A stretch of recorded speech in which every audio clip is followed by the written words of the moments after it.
Fog of War. Fog of War.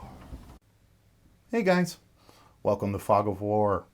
So I'm doing up a one-shot for 3 players, and I thought I'd just take you guys through it. My process and what I do, from making the maps to rolling up the characters for them. I'm going to be doing it for 3 different players. 2 of them have played before. 1 of them has never played D&D, so it's going to be their first time at the table. So I am going to go ahead and roll their characters, and we're doing a one-shot, so I want them all to have a motivation. And we're going to be on like a pretty strict timeline of like maybe a 5 to 6 hour game. So what I want to do is make there be a timeline in my one-shot as well. So I'm going to give them 24 hours to rescue someone. And I'm going to try to make the entire 5-hour game take place maybe 95% or even 100% all in one place. A fort where they have to go and rescue someone. We have a nice beginning, which is going to be them starting off the adventure, pulling up to the place where the entire adventure is going to take place. Then we're going to flash back, whoosh, and we're going to have the beginning, which is going to be basically the exposition, 15 minutes. But it might take 30, 45 minutes of exposition and, meeting the characters, talking to each other, deciding what they wanted for their mission. And then we'll start the actual adventure, which will give us 4 to 5 hours of actual playtime in the map that you saw. I figure there'll be a couple combats, a couple of encounters, maybe 4 total encounters, 2 combats, and 2 chitty-chatty role-playing encounters. There's definitely lots of opportunity for exploration, which those are the 3 pillars, if you guys don't know, which I'm sure many of you do, but exploration, combat, and role-playing, like 3 pillars of D&D. So we want to have, a little bit of each of those. So I feel like we do.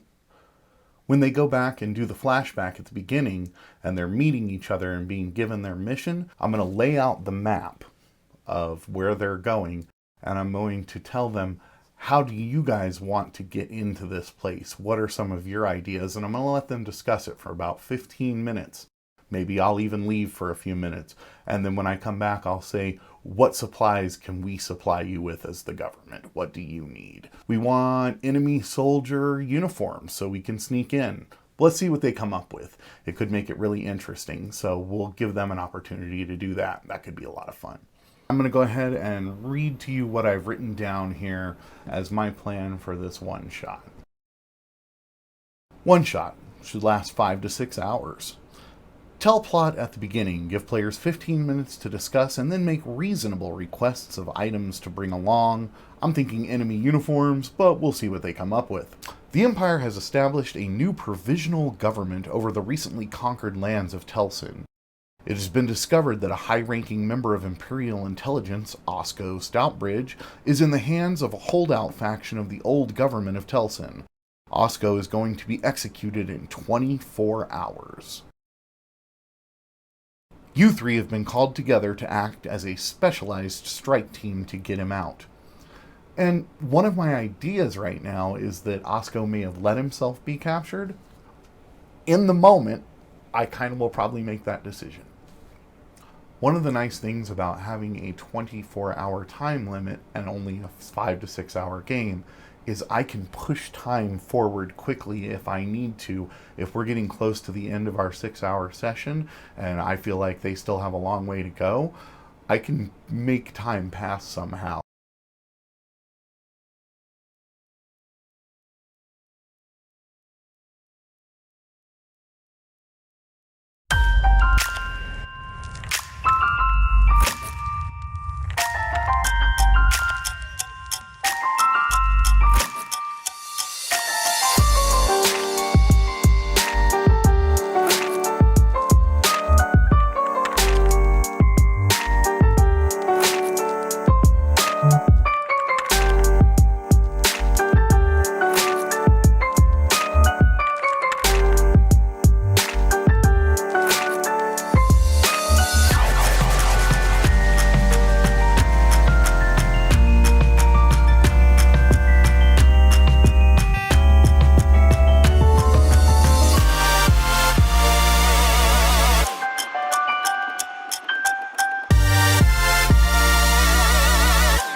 And what I've done is I've put together some combat encounters. I actually just grabbed 6 different combat encounters that I thought would be good for 3 level 3 characters. No healer among them, but the person they're rescuing is a cleric and he's going to be level 5. So the big fight that I'm going to throw at them at the end is going to be something where they're going to have lots of heals coming at them. Maybe not lots, but they'll have the ability to get more heals than the healing potions I give them at the beginning. So some of these encounters, I'll just run down a list of some of the things I've put together. 1 bandit captain and 3 bandits just reskinned as the military of the the fort they're going to infiltrate. 1 flame skull, almost definitely going to be in it. I have 1 white and 2 skeletons. I have no idea how I might throw that in. I was thinking about having a wyvern with a wyvern rider homebrew as the big last fight, which could still be a very difficult fight, but with that level 5 cleric and 3 level 3s, a wyvern would not be an incredibly difficult fight, but with a wyvern rider that's a homebrew, it can make it a lot more difficult. An air elemental, same idea, could be something that someone in the fort summons once they realize that their prisoner is under attack. Now, being that we're only going to be playing for 5 to 6 hours, we are going to have to just pull a couple of these combat encounters out. As far as role-playing encounters, I see lots of opportunities on the map that we drew. There's all kinds of different things that could happen in there interacting with the guards around the fort. So I feel like the role-playing opportunities are plenty, especially if they don't just go in swords swinging into this place, which I don't think they will. I think that it'll be pretty apparent that that's not my plan when I say, what do you want to infiltrate this place? Take 15 minutes to discuss it amongst yourselves, and then let me know.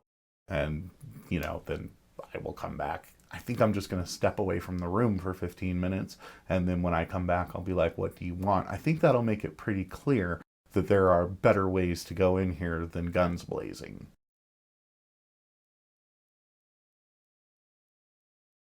So I've written a short little backstory, hopefully to give each one of the characters a small bit of motivation to play this little 6-hour adventure. And I will go ahead and run down those motivations right now for you guys. So we got Xandal, a respected member of the Imperial Kreskin Requisition Corps and nephew to Imperial Intelligence Officer Osco Stoutbridge. Xandal was always known as the man who could get you anything. He hopes to prove himself to his uncle and work in intelligence one day. Loravale. The Imperial family itself has taken special notice of Loravale's career, most likely due to her draconic bloodline. It comes from the Imperial court itself that she is to assist in bringing Telsin into the fold. She is highly educated and has lived among the Imperial family at times. It has been rumored that she once met High Cleric Garland himself, but due to his reclusive mannerisms, few believe this. The guy who's going to be playing Loravale, he used to play the character that is now High Cleric Garland. So I thought that was a nice little for him. And finally, let's talk about Yuresha, the half-orc. Having proven herself countless times on the front lines of battle in both combat and wits, she saved a village of dwarven miners at great personal risk and has been suggested for this posting by an officer whom she respects highly and doesn't wish to disappoint. So, now, since I'm still lazy DM, I'm going to go and look up or just go to a random name generator and pull out like 15 names. And I don't know if I'll give them to people right now or if I'll just randomly assign them on the day. Let's find out.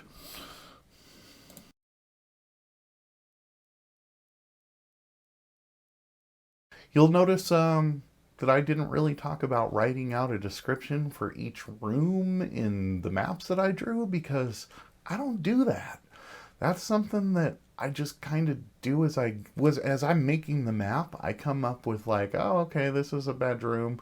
And yeah, I don't know if that's bad or good. My players seem to have a fine time with it, but I just describe what's in my head from when I was drawing it instead of writing out a description box. The only time I will really write a description out is if there are very specific items that I want them to find. And since this is a one-shot, there's not going to be a lot of that because nothing's going to last past this 4-hour adventure or 6-hour adventure, somewhere in that area. So what do you guys think? How do you do your one-shots? Let me know in the comments. Say something about it. Let me know what you think about how I do my one-shots. Am I crazy? Do I not do enough prep? Do I over-prep? I definitely don't think I do. I think every other DM that I know probably preps more than I do. Meh. Oh well, is what it is. My players seem to have a good time with it, and I have a good time, and that's what really counts, right? Yeah, let me know what you guys think. Let me know how you guys do it. Give this video a little thumbs up, give it a little likey, subscribe to the channel. That would be awesome. Definitely help me out, make me feel good about myself and all the work I put into these videos and learning how to edit and whatnots. I'm having a good time doing it, but any subscriptions I get would be most appreciated, and same thing with any comments I get. So thanks a lot, you guys. Have a good one. Do something nice for somebody today because it's a good day to do something nice for somebody. All right. Thanks a lot for watching. Take it easy. Peace. Fog of War. Fog of War.